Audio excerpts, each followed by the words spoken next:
Let's see. What's up, guys? Welcome to another day in the life of Russ Proffitt, otherwise known as One-Handed Bandit. Okay, so this is the very first one that I've done. I've been MIA because of a spider bite that I had. Oh, it's pretty serious. I got bit on the face right here. I think I posted a little bit of video, but my promise was to tell you guys that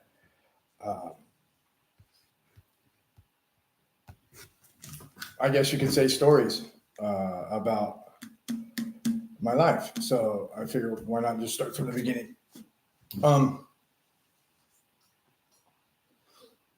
So my first memory, I was listening. Actually, I recorded myself on on one of my phones on the voice recorder, and I happened to come across, and I was like, you know what? That's what I was talking about. So I was born in West Palm around 1969, I guess you could say. So I'm an old man, but the people that were my biological parents, the mother was not a very good person. My first real memory, because I blocked a lot of shit out, and hopefully I'll come across some of it, but as we go through this. So I apologize for the lighting. Like I said, it's my first time. So that's it, 3-4 years old, somewhere around there. I remember there is noise. I could hear noise outside, like somebody yelling. And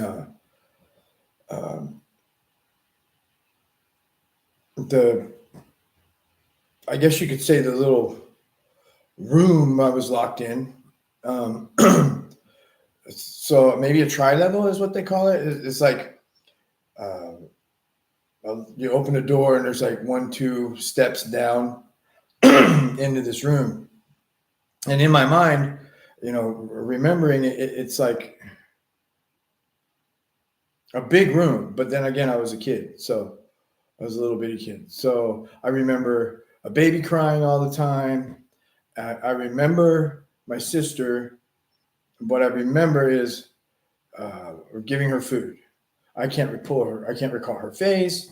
I can't recall any interactions or anything other than handing her a biscuit. That's it. So the noise I hear is, people yelling. And I'm wondering, what that is. So there was a bunk bed there. And apparently it was not very heavy. I could move it a little bit. So there's a little rectangular window that met ground level. And you could see a sidewalk and a front door, I guess, was somewhere there. But when I looked out there, I could see blue jeans and boots. And that's it. That's all I remember. Like cowboy boots, maybe. They were black boots. I don't know. And I heard a man and a woman, voices. And then the man walked away. I remember seeing them. And I heard what I know now. If I tell you what I hear, it's because of the memory as an adult. I didn't know what it was as a kid. If it seems a little fantastic or weird, that's my memory of pulling it up now is I recognize it. So I heard a motorcycle start up, and that was it. That's all I remember about that situation. However, the room that I was in, let me give you an idea of what this looks like. So there is brown and yellow shag carpet. And the whole room smells like ammonia. Oh, I forgot to show you guys what I'm wearing. Got my Popeye. Remember I said that? I think I showed you guys my Popeye shirt once before. A different one. Bam. Anyway, so a little digress there because it's pulling the memory up is a little a little hard. So my memory of the room, it seems big, empty, stinks like ammonia. Baby's always crying. I know there's a dog. Can't remember what the dog looked like, but it smelled like piss, which in turn smells like ammonia after it just sits for a while. And who knows, baby diaper, shit. I might have been pissing in the corner. Who knows? I did piss the bed a lot. So this room is got a 100-watt light bulb hanging from the ceiling on a cord with a pull string. I do remember that. And the door is like one of those old wood paneling doors. It's a hollow core door. So what I remember about the story I'm going to tell you is it's a mixture of a couple of things that I've got, jumbled together. So I remember there's always noise and music, and you could smell weed. I didn't know what it was then, but I know what it is now. People that were partying and carrying on, loud voices, and things of that nature. I remember that. Excuse me. So this kind of graphic. There was this. I remember one woman. I don't know what all I blocked out, but I remember this woman would come in and she'd be smoking a cigarette, or and she'd be naked, just butt ass naked, and big old bush, and she would make me come over there, and she would push my face into her crotch. And to this day, it makes me so mad when I hear people say, "Smells like fish, tastes like chicken." Yeah, you're not going to get me to eat a piece of chicken that smells like fish. Sorry, ain't happening. But that smell just, I can't stand it. I cannot stand that. And I'm imagining it's probably from that. But 70s, big old hairy bush and stinky, nasty lady, and would make me do stuff like that. So I remember that, and I remember I would cry, and she'd slap me across the head, and I could hear everybody in there, making noise. And then I remember this particular instance. She left. Now I don't know where this day comes into play after that particular interaction, but when the noise would stop, then that's when I knew, I'd wait a little bit and I could go out of the room if the door was unlocked. And sometimes, I guess, if I remember correctly, she would leave the door unlocked. And if it wasn't, I think I figured out a way to get out of it anyway. But I know that I would go out when all the noise would stop. And I remember one time, the only real time that I can remember is I went out and there were people all over the place. The couch had two naked people laying on it, and somebody was laying on the floor. There was, bottles and glasses, and just there was shit everywhere. Pardon my language. And it stunk in there. Like, I guess now I would consider it's like stale cigarette smoke, and spilt beer, bong water, whatever. Yeah, that's what it was. Probably bong water. But anyway, I remember I snuck out and I looked around, and there's a bedroom over here on the other side of the wall of the little basement dwelling I was locked in. And the light was on in there, and it was, I guess it was my parents' room. And remember that old, real heavy furniture, the old wood furniture is like really dark, big bulky stuff with the cushions with it like felt, or I don't know, whatever it was, with the weird designs on it. It was really popular in the 70s. But they had the whole thing in a waterbed. That's the kind of furniture that they had in the house and in the bedroom. So I remember I snuck into the bedroom, and I didn't get to the kitchen yet. Instead, I went into the bedroom because I was a little boy. I was curious what the hell was going on, and the light and the door was never open, so I never bothered to go in there. So I sneak in there. I'm being all quiet, and I'm looking around. And I remember when I closed my eyes, I remember an ashtray, like a copper glass square ashtray. I don't know why I remember that. Full of cigarettes or whatever. And then I remember a razor, those old fashioned razors where you twist the bottom and it opens up like this. And you put a razor in it. It's got a blade on both sides. It's sharp on both sides. And I knew that was my dad's razor. For some reason, I remember that. And it was just sitting on the nightstand.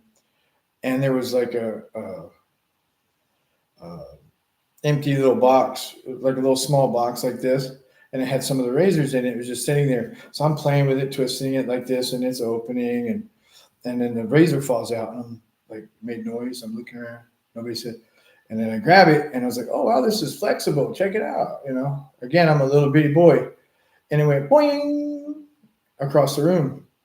And I thought that was really cool. So I grabbed the box. And I'm all boing, and I'm just bending, and I'm just flicking them all over the place. Don't know why. Then I realized that my hands are red, and I'm looking at I'm covered in blood.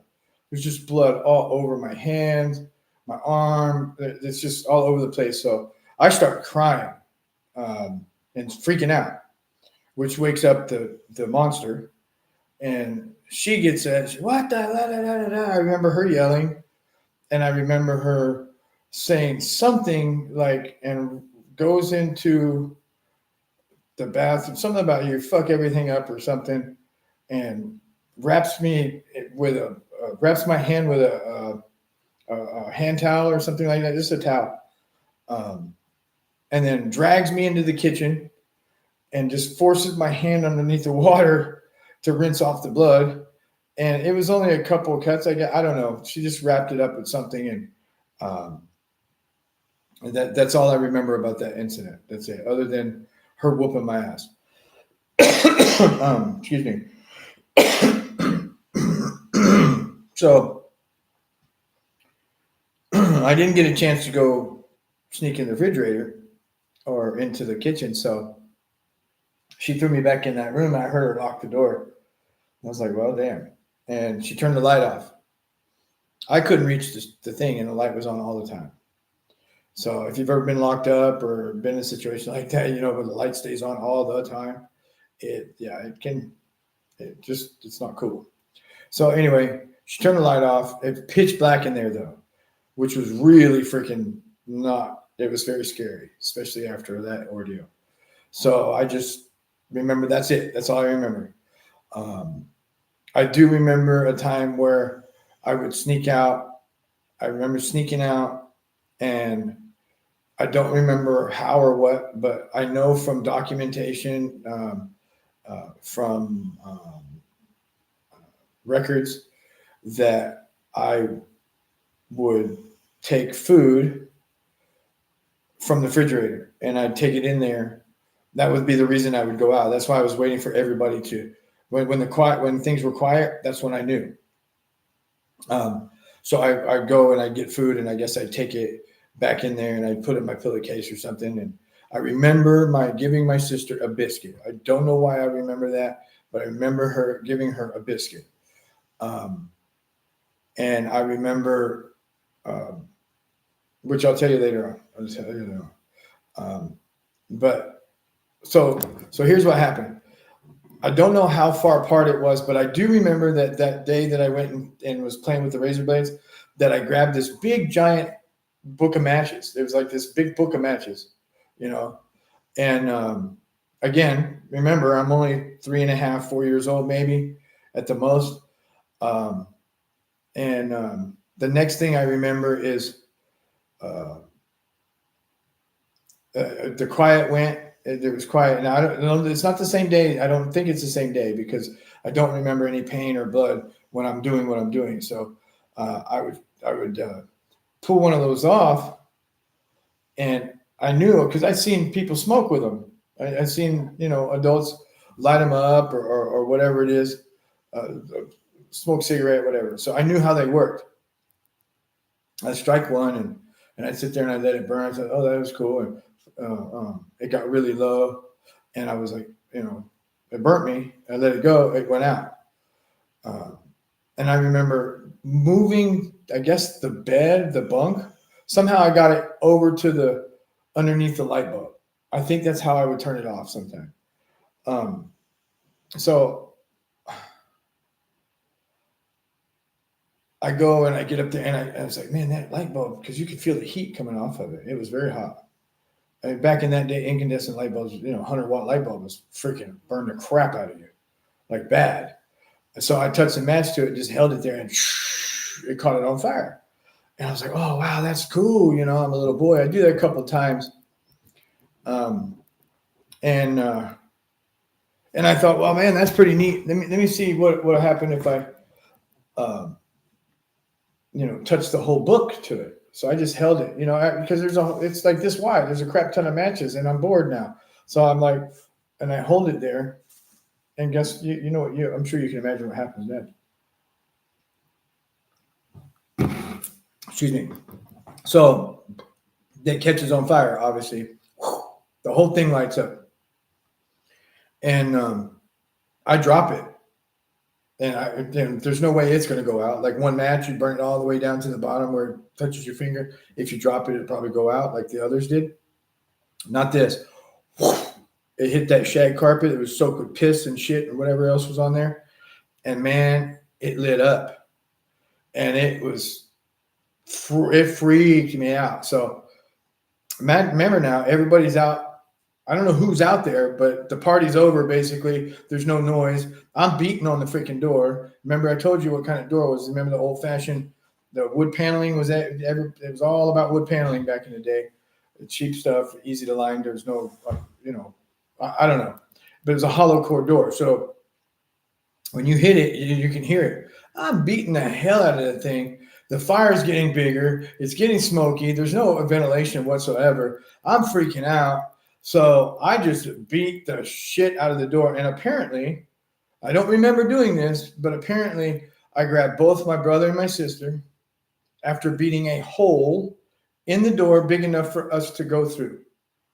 I beat a fucking hole in a door. That's how passed out these people were. The freaking house was on fire. I beat a hole in a door, a 4-year-old kid, and go back, get my brother and sister, burned all the hair off my arms, my eyebrows, and I burned the hair off me, but I didn't burn myself, I guess. But that happened. And I got them out, and I was screaming, and by the time these dumbasses woke up, the house was on fire. I mean, you wasn't going to get no fire extinguishers, and I'm sure half the shit they had in there was flammable any freaking way. So she's screaming and yelling and calls the fire department. I don't remember the beating of the hole in the door. I remember in my mind, what I remember is heat. I remember the matches. I remember the heat. I remember smoke, coughing, and I remember a giant hole. Now, I don't know why, but in my mind's eye, when I close my eye, I'm looking at a house that you can see inside of that no longer, it's not on fire, and it's got a big hole in the kitchen. That's what I remember. Now, I don't know why I remember it, or how the house was really set up, or the way the house was built, the floor plan or anything. I don't know. I just know I saw a big hole. I thought it was in the floor. Maybe it was a hole I beat in the door. I'm not sure. But from what I understand, I don't know. I mean, it couldn't have been a 2-story, but maybe it had a basement. I mean, we're talking about Florida, so I don't know why it would have a basement. West Palm Beach is hurricane. I mean, why would you want to go underground if the water was coming?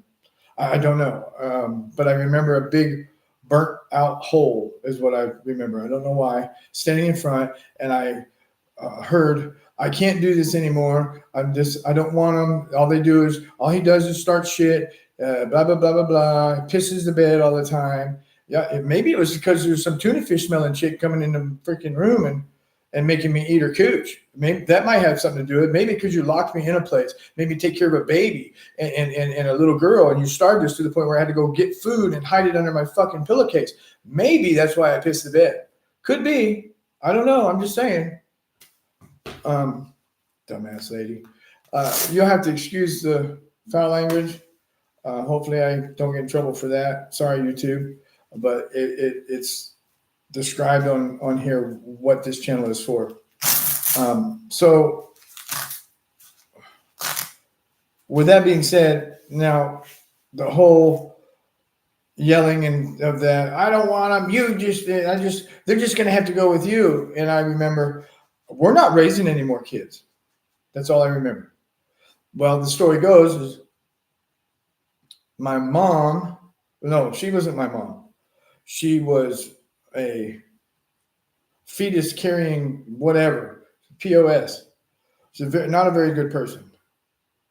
I don't know what is going on with her now, but I know that she was just a fucking horrible person. Anybody who lets things happen like that and then just gives away their kid because they don't want to deal with them anymore. Runs away, leaves the kids there. Here, you take them. I don't want them. I'm going to go do my partying or whatever. That's a effed up individual, you know, especially with abuse. Now, that brings me to this. So there's another reason that probably I pissed the bed, because of the punishment I got for pissing the bed. I remember distinctly of this happening. I would get locked in the pantry, which was pitch black. Back in the day, they had pantries inside the kitchen. This one I remember, if I remember correctly, it had like a triangle. It was pretty deep, and it had, you know, like you could go inside of it a little bit. There's like shelving that went, you know, maybe waist high all the way up. And I remember this bitch would, pardon my language, would take the brooms and stuff out of there. She would make me sit in the kitchen floor. Then you remember those, excuse me, God. You remember those old glasses that were like a diamond shaped looking thing, like a kaleidoscope on the, if you look through it, and they had like little triangles. It was bumpy. They're really thick plastic, like blue or green or like a copper color back in the day in the 70s. And they were pretty heavy duty cups. And they had little ones like this, and then they had the larger, bigger ones. And she would, my punishment for wetting the bed was to not only get my ass whooped, but she'd drag me in there, make me sit in the kitchen floor and drink those cups of water. So much so, she'd make me sit there. I'd be crying. The more I cried, the harder she hit. And I'd have to drink water until I had to pee. And then I had to piss in the cup. And then I got locked in that broom closet, and I couldn't come out of there unless I drank the piss in the cup. And that would teach me not to piss in the bed. I remember that. I don't know why I remember that. I don't know how I remember that or where it came from, but I remember that. And that's pretty hardcore. Pretty hardcore. I mean, what kind of person would do that? That's pretty disgusting. I mean, what would you think that would teach anybody? You really think that it's that drastic that you would need to do that to somebody? I can't say it on here, but you know, I'm a landscaper, so it's no big deal for me to be digging holes in the middle of nowhere. You know, I got tarps and shovels and things like that. As a landscaper, you got to carry that kind of stuff. So, yeah. If I ever found something like that out. So anyway, to move past that graphic bullshit, I remember nothing from then on in my head when I think about the situation. I remember really not much other than some abuse. I remember getting beat by kids. I remember going from home to home. I know my brother was taken immediately because he was a baby. So she just put us up for adoption. Maybe they paid her. Who knows? Probably. Back then, people would just take kids because they wanted money. It was just about a check. It wasn't really to help kids. It was about a check. Um, and there were some people maybe that, I think there was one that kind of had good intentions, because the father of the house, or the guy, the man of the house, he obviously made good money. Because I remember the one people I remember, other than, I just remember getting my ass kicked like for a couple of years, all the time, like always getting whooped and getting passed around from home to home to home. We can't handle it. We can't handle it. He pisses all the time. He's got trouble. He's got problems. He's got issues. I remember going this. I think I went through 4 or 5. I don't know. My mom could tell you, but I went through several foster homes. But I remember one that had any kind of good stuff involved in it, and that was this really big house. It was really, really nice, and it had this driveway that went all the way down the side of the house, and there was like a, outdoor shed, shop, whatever, that you could literally garage and put your car in. And really nice. Had this huge tree that had those long, I don't know what they are, but they're real thin and they got little bitty seeds in them. I don't know what kind of tree that is, but somehow I remember we made a gun with a clothespin, and it would shoot those little seeds. You'd put one under there and you shoot the seeds. I don't know. I remember that as a kid. But I also remember that there was a set of steps, and there was a side. So the house was here, right here. The driveway was here, and then the garage is back here. So somewhere between here and there was maybe a patio, screen patio, some kind of. But there was 3 steps up, and into a screened-in room. And it's Florida, so there's a lot of screened-in patios out there. So I remember sitting on the stoop, and there was a lot of kids there. They were teenage kids. There was this one. I think it was a guy. I think it might have been a girl. I know there was 2 teenagers. One was a guy, one was a girl, and they were allowed to discipline us foster kids. I think those were the real kids. And so I remember, they were both assholes. But I remember this man carried an Igloo lunchbox that had the fold down top. I think I have one. My dad, I carried one, and he would come home from work, and I think it was every day. It may not have been every day. It just may be it was such an impression on me that I dreamed it was every day. But he would come home in my mind's eye, and every day he would open his lunchbox, and I got to look inside the lunchbox and take whatever flavor Now or Laters I wanted. You remember the little square packets? They come like this. There's like 4 or 5, and he would always bring those back to the house, and I would always got to pick the first one, no matter what. I'd sit there on that step, and he'd let me always pick the first one. So I thought that was pretty cool. I remember that, and then I remember shooting the seeds out of some kind of gun that we made with clothespins or some weird thing. I don't know how it worked, but I just remember it. And it was a big white house, really big house. So I believe they may have had good intentions, but there was a whole pass full of kids, man, and the teenagers weren't very nice. So then I remember, I don't remember the counselor, the social worker lady. I don't remember her at all. But the story goes that apparently my biological dad was trying to get custody of us kids because she was a POS. And maybe he was stable. I don't know. I thought he was a biker. I think maybe that's what it was. They wouldn't give him a custody, but then again, you're talking about the 70s. So, women say wolf, or, and everybody comes running. They cry wolf and everybody comes running. They kind of do that nowadays too. There's a whole lot of things for women, but there's not a whole lot for men.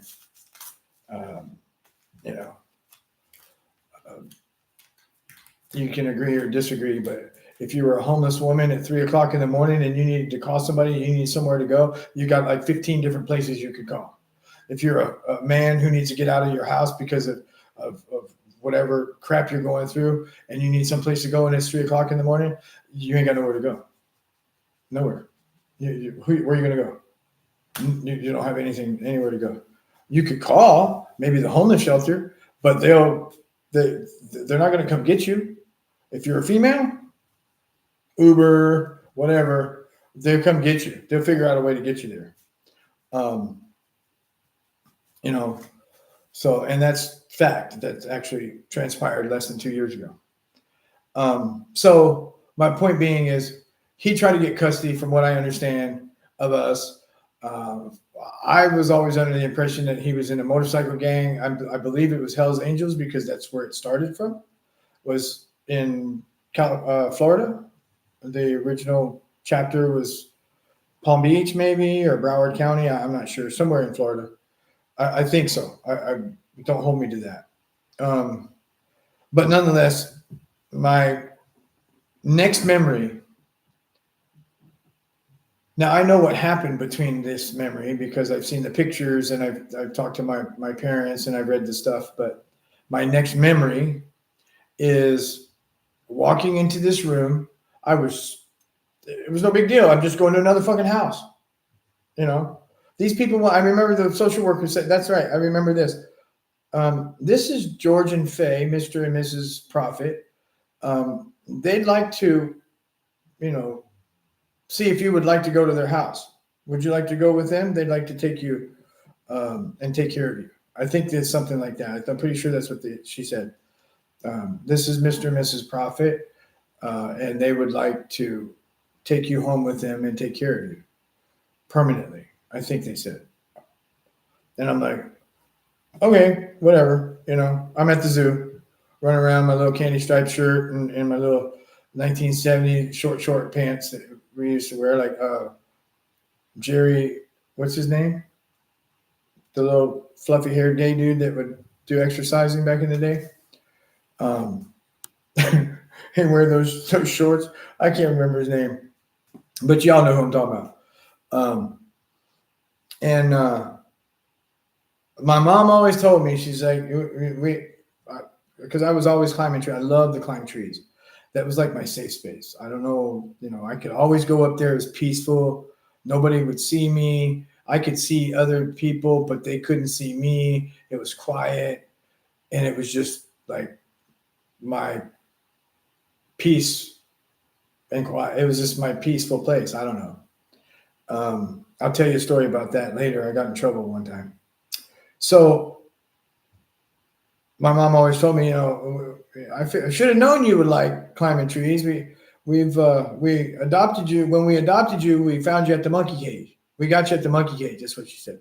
She always tell me that, just teasing me, And so my memory is, other than that lady saying what she said, was, and this is really emotional, and it's really, really cool. It's really fucking cool. If you, all the bullshit so far has probably been rough, even for you to hear, let alone for me to say, but this is cool, man. I walk into this house and it's clean. It smells good. There's no shag carpet. There's no drugs, paraphernalia. Nobody's beating me, and it's quiet and it's really nice. You walk in the front door and there's like a couch and stuff there, and there's this big white plant hanging thing with a big round piece of glass. I think it's an Afghan thing. You know what I'm saying? You remember those? They hang. They're really huge, and they had a big piece of glass, and you'd hang them from the ceiling, and they were decorative, and you could put shit on them, plants or whatever. I don't know. I remember that. And I remember different color brownish carpet, like dark brown, light brown, a little bit of copperish. It was nice looking. It was a very nice looking house. A nice dining room table right in the middle there. The kitchen's right here, and there's a hallway right there. And I remember they led me to the hallway, and they said, okay, well, this is your room. And so I come around the corner and I look, and the first thing I see is the most beautiful girl in the world ever. And if you can imagine Linda Carter as a baby, that's what she looked like as an adult. Now I'm thinking about that. Beautiful little dark-haired girl. She had red dress with white bow. She had red shoes with white socks that had little lacy things around them. She was holding a white teddy bear. It was kind of frosted. Pictures, a big, huge picture at the end of the hallway. And I think I described that to the T, Mom. I think I did. But that was Linda. That was their daughter, who passed away when she was 5 from heart murmur. She had heart issues when she was born. And they had another daughter named Dana, and Dana Joe, and she was 15.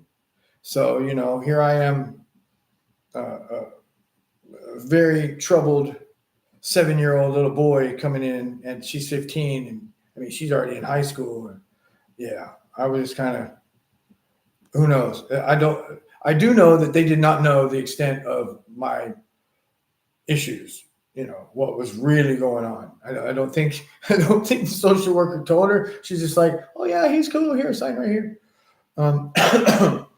But anyway, that's the first thing I see. And that is like burned into my mind. She was absolutely beautiful, brown-eyed, little, just the prettiest girl you'd ever see in your life. And I remember exactly what she was wearing, exactly how she was sitting, the teddy bear, white teddy bear, everything.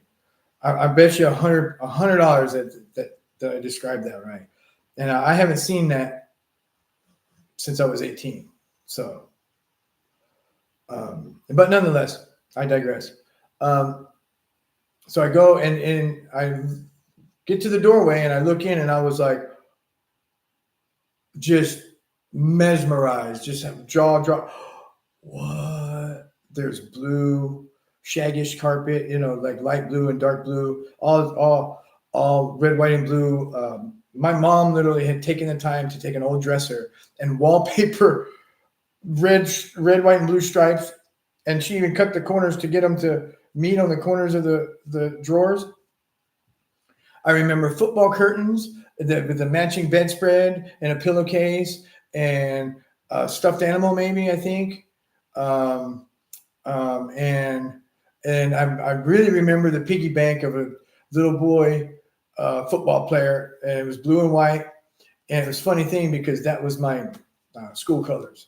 Blue and white football player, piggy bank guy, on top of the dresser. And that's all I can remember.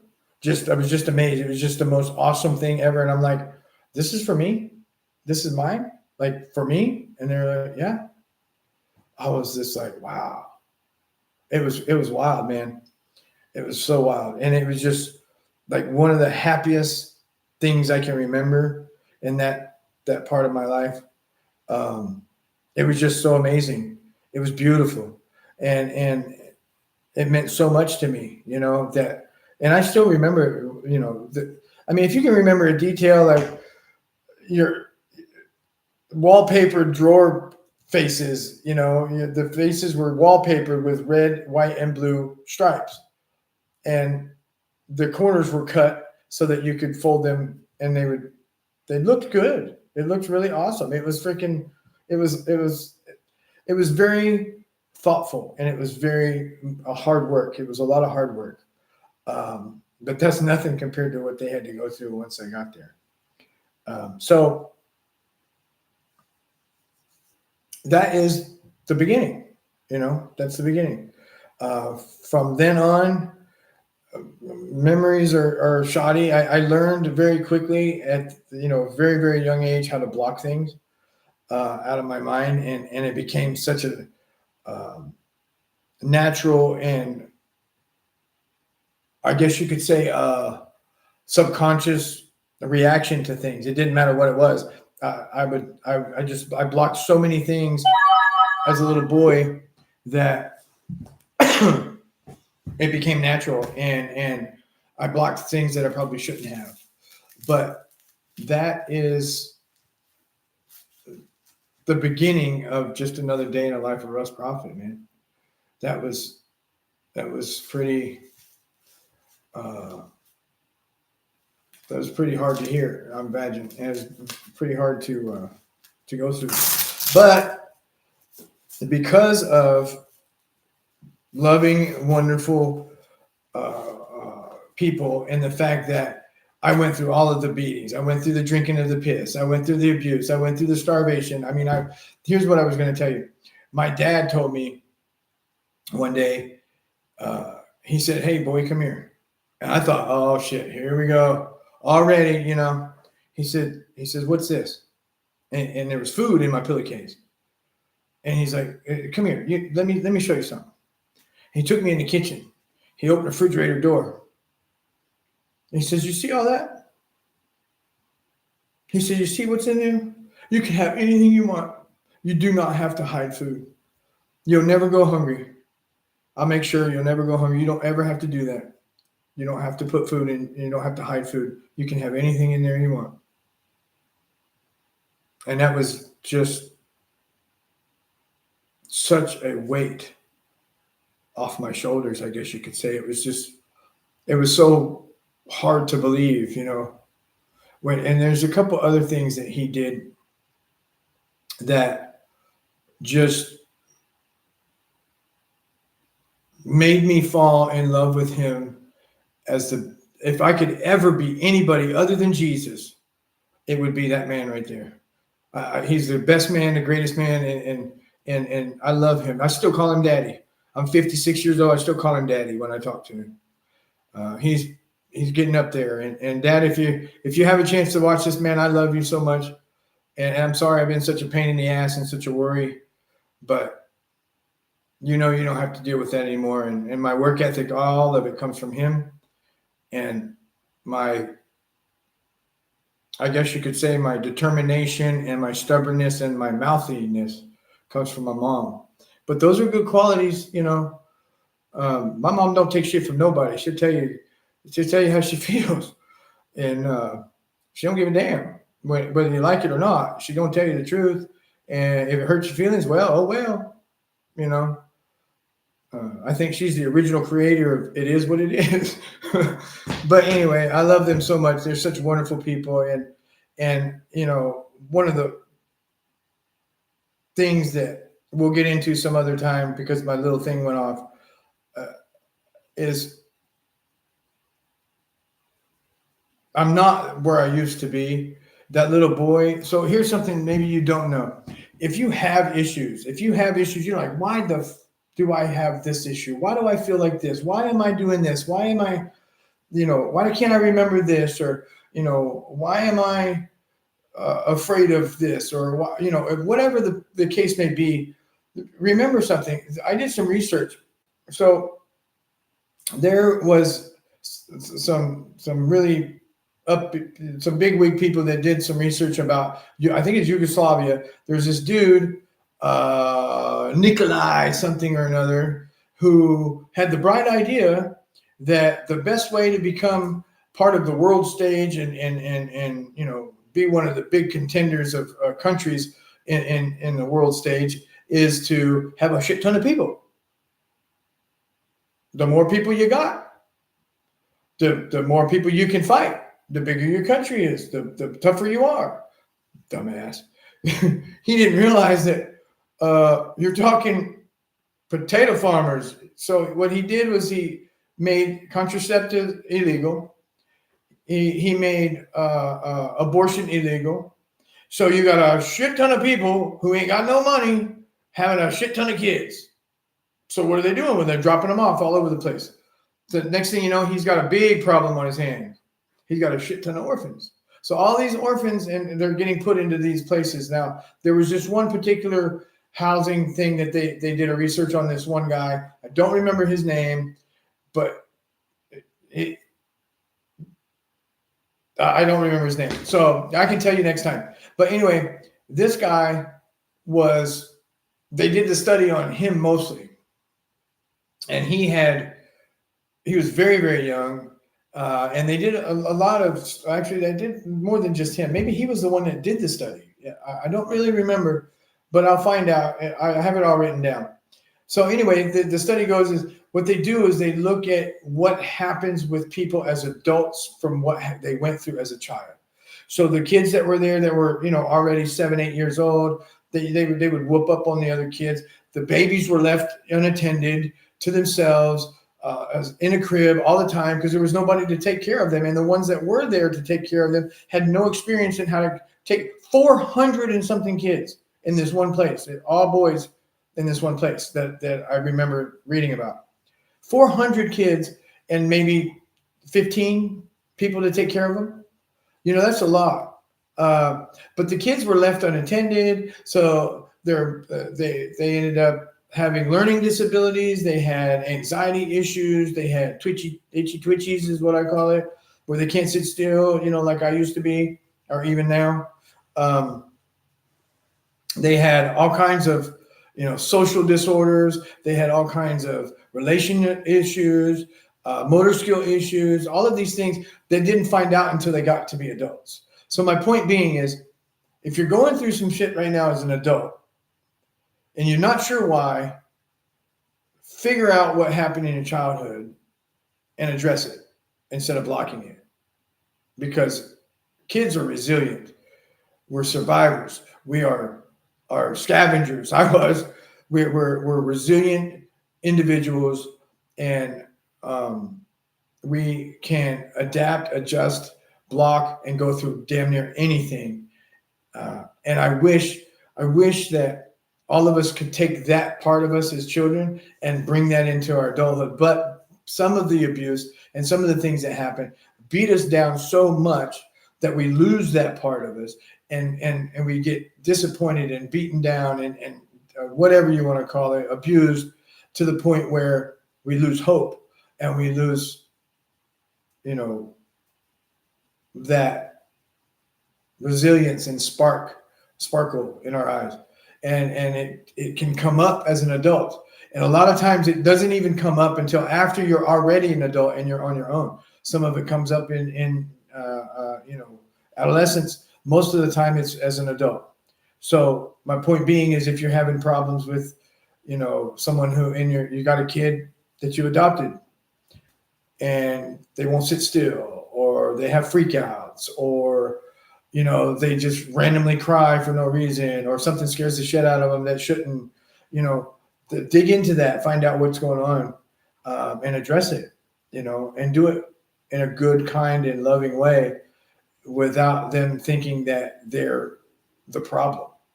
My dad did that. There's a couple of stories I'll tell you about. I don't even remember them, but my parents have told me about them. It's the most amazing thing. So anyway, those things can come up as an adult. So us as adults, we're not just fucked up people. Fucked up people did fucked up things to us that caused us to have issues that didn't come up until after we became adults. And a lot of it turns into drug addiction, relationship issues, crime. Some people are criminals. I mean, I've been on all sides of the fence. I've been back and forth, so to speak. But I'm not going back on that side, that's for sure. And if you're straddling the fence, you're going to hurt your crotch. So don't mess around with that. But again, I digress. So listen, I'm sorry to talk so much. I was really nervous. That's a pretty personal thing to put out there. If it smells like fish, it doesn't taste like chicken. Wash your beaver, bitch, is what I told that lady when I got to be an adult. But anyway, sorry for that, YouTube. Sorry, people.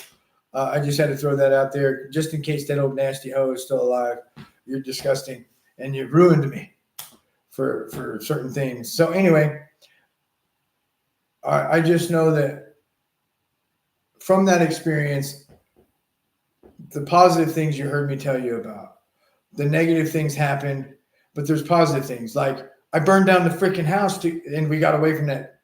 Could you imagine a lifetime of dealing with that? There's kids right now that are going through that all the time into their adulthood. Abusive parents are your shit sticks is what you are. And somebody should take that stick and beat the hell out of you. I could not imagine having to go through that my entire life. I mean, and there's some kids out there, man, if you happen to hear this and you're young and you've been through something like that, or you still have that parent, call the fucking police. Don't go back there. Do whatever you got to do. Don't worry about it. I mean, there's so many things now for kids. Yes, it's going to be scary. Yes, it's different. Yes, change is. Here's what happens. We will stay in effed up positions and out of comfortability before we'll go into something different, because we're so, as humans, and because of the trauma, we're so afraid of change. We're so afraid of what we don't know. Like, I've been that way for the past couple of years because I changed my life. I put the work in to be a different man, to become a good man from what I used to be. And I'll tell you about that story sometime. And I had a person who pretended to be somebody they weren't, and they just, it was horrific. And for 13 years, I thought, and it was all just taken away. And for the past year and a half, 2 years almost, I have literally just been lost. Completely fucking lost. I had no idea who I was. My identity was my business and being a good man and being a family man. So I raised somebody's kids that weren't mine. Now, I don't know what this was given to her, but I sure in the hell didn't get no money until maybe they were 17. Oh, I got $250 here and there. Okay, well, why do I need this? Oh, because she forced you to sign away your rights to the kids, and if you didn't give her money, in order for you not to have to give her child support. And the kids didn't know about that. I knew about it. Not till years later, obviously, but I knew about it. I know that people who do fucked up things to kids are fucked up people, and they need to be held accountable. So don't be afraid of the change. Don't be afraid of doing something different. Just know that is you starting a different chapter in your life. That's what I'm doing now. That's why I'm doing this, because not only am I needing to talk to somebody, but hopefully somebody will hear this and it'll help you some way. I don't know how, or if it would or it won't. If it make you sad, mad, angry, whatever. If you don't like my cousin, oh, well, I don't know what to tell you. I love Jesus, but I cuss a lot. And that's just the way it is. So if you don't want to hear it, you don't have to watch my channel. If you're a subscriber, I love you guys. Thank you so much for the 50 subscribers. This is just a little story from the beginning, is all I can tell you of another day in the life of Russ Proffitt. And the reason I say those things is because when things are going forward, and then all of a sudden you just be having, normal something happen, and oh, hey, everything's going great. You just go, you get yourself a glass of tea or something, and you sit down, sips out of your hand just all over you, and you're wearing something nice. Just another day in the life of Russ Proffitt. That's where I got that from. Because I've been through a lot of those days, and you're going to hear a lot of them. But again, if you are in a situation where you're with an abusive individual, whether it's your mom, your dad, your brother, your sister, your husband or your wife, I know it's easy to say, and it's not easy to do. Trust me, I've done it. I know it's not easy, but get the fuck away from them. Do whatever you got to do. Hide some type of phone, record it. Do it. Don't be afraid of it. Record them doing what they're doing. Now, if you are an abusive piece of crap and you're recording somebody who's reacting to you abusing them, and then you try to use it against them to make them seem like the toxic one, well, I hope God gets a hold of you and just whoops your ass, because that's not what you're supposed to use that advice for. But if you are being abused by somebody, whether it's verbally, mentally, emotionally, or financially, record that shit. Do whatever you got to do to figure out a way to do it. Call the cops every freaking day if you have to, but record it.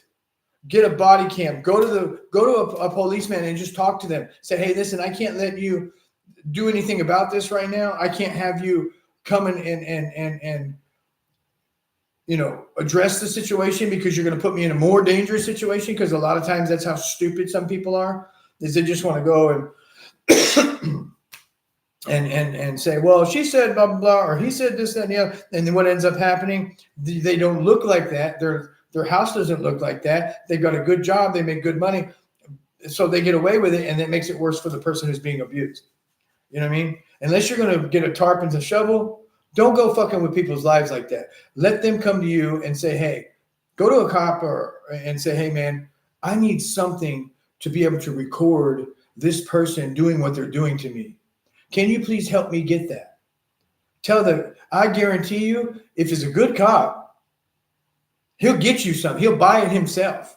He'll figure out a way to meet you somewhere on your way to school. Whatever your situation is, the first police officer you see that does not know your mom, dad, or whoever your abuser is, tell them the truth and tell them what you need to help you get out of your situation. You feel me? Don't have to worry about them going and telling your parents or going and telling a social worker. Because if they do, deny everything. Tell them to turn their fucking thing off, their camera. If you want to talk to me, I want to talk to you. You can search me and do all that shit first, but I want to talk to you without that thing on because I don't want you using that to fuck up my life. Because that'll what's end up happening is they'll snatch you out of your house, they'll put you in foster care and do all of that stuff, and that's all a bunch of scary shit, and you end up with a bunch of other fucked up people who have not addressed their issues that are awarded to the state, and most of them are a lot of them are just going to abuse you just as bad, if not worse, than where you're already at. So do that. Ask them, hey, can you please turn the body camera off? If you don't feel safe, frisk me, do whatever you got to do to make sure I don't have any weapons, but I need to talk to you without that on because I don't want you being used against me or to help me. And tell them your situation. Tell them what's going on. Tell them I need something to help me record this person doing what they're doing to me. Can you help me figure out what that is? And ask them, if you don't know how, ask them to show you. Or let them look it up on their phone so you don't have any history of looking shit up like that. You know what I mean? Me personally, I think that if the proof is there, and you have the actual proof of it, not just somebody reacting, catching them on their worst day where they're talking smack or, you push their buttons to where they react and you record that and then you delete and edit the recording and so that it fits your narrative so that you don't look like the fucked up person, then no, not like that. But if you actually have proof of that, then the police officer should be able to help you do that. Don't judge the police by a couple of shit sticks.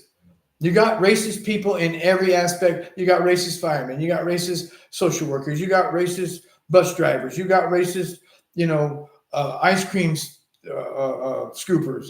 People working in the mall. There's racist and pieces of crap everywhere. If you're respectful and they're being disrespectful, well, let them be disrespectful. If you don't try to fight with them or argue with them or try to say, oh, I'm a free citizen and why are you pulling me over? Well, why? Well, I'm not getting out of my car because I don't feel safe. Well, then you're just fucking stupid for doing that. Why wouldn't you feel safe? It's broad daylight. You're recording this shit. You want YouTube hits? That's probably why you're doing that. So anyway, whatever. Don't judge the entire police force because of a couple of dumbass racist or just shitty cops. Because the worst criminal, in my opinion, the worst criminal that beats them all, including child molester, is a dirty cop. Because you swore an oath to protect people and help people. And if you're hurting them instead, that's what I got for you, buddy. So anyway, listen, I'm done. I'll just keep talking. I love you guys. Thank you so much. Again, if you're in a situation, get some help. Talk to a police officer away. Don't do any searches. Don't do anything like that. If you are afraid to get caught and something's going to happen to you, don't do any searches on your phone. Tell somebody that is not going to throw you under the bus and literally get you run over. Don't do that. If you're afraid of that, then do it how I'm telling you. Find somebody like a policeman and tell them what's going on. Tell them you don't want anything to happen right now. You just need some way to figure out how to record them doing the stuff that they're doing.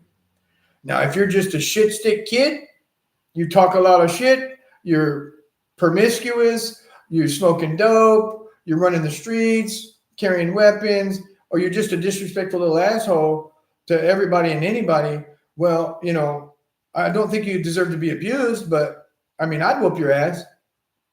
I whoop my kids' ass for playing with guns. Can't you? Damn right I will. I got my butt whooped. Sure did. Absolutely. That's what's wrong with the world now. Anyway, I digressed again. Listen, man, you're loved, you're worthy, you're appreciated, and you are enough. Okay? Be safe and just know that I love everybody, and I hope you all have a wonderful day. And if you don't know Jesus, call him up, figure it out. Call me, talk to me. If you have issues, if you have something you just want to talk about, you don't have to do it on a live thing. You don't have to do it on Front Street. You can send me a message. You can find me here on YouTube, or you can email me at the onehandbandit@gmail, or A4H landscape expert with only one X. I mean, one E. So at the end of the landscape, don't put another E for expert. Just put landscape XPERT@gmail.com. All right. And I'll figure out a way to put all that stuff in there. But I hope it wasn't too long. It was only an hour. I was only supposed to go 40 minutes. So I apologize. But anyway, I really want some questions. You guys throw some questions. Ask me something about my life. Ask me something. I don't care what it is. I'll tell you. All right. Peace out.